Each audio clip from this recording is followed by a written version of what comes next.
Well, hello and welcome to the Pastor's Study. I'm Ray Bertolette, and we're going to go back to Psalm 126. You remember playing a game when you were a little child, freeze tag?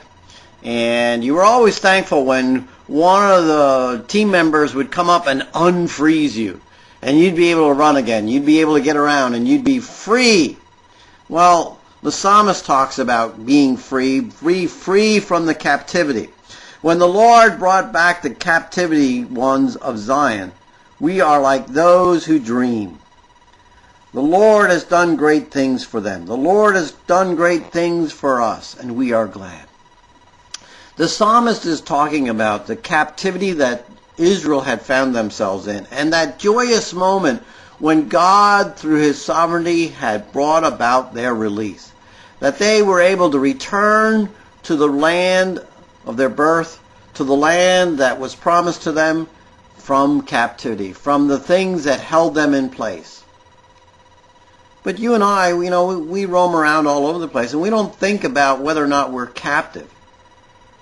But we can be just as captive as the children of Israel were. We can be caught up and captive in sin.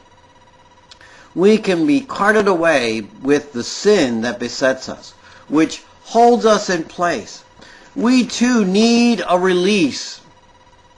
We need a release from that sin, and that comes when we confess our sins.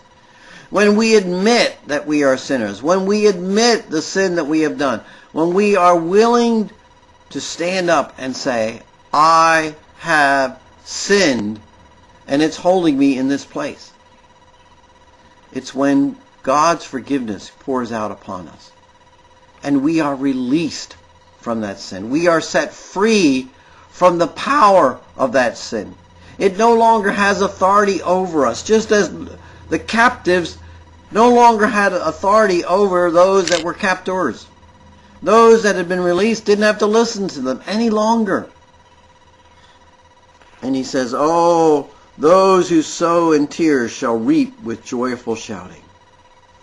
So when we confess with the attitude of tears in our heart, we will have a joy of shouting, because we have been set free from the power of God.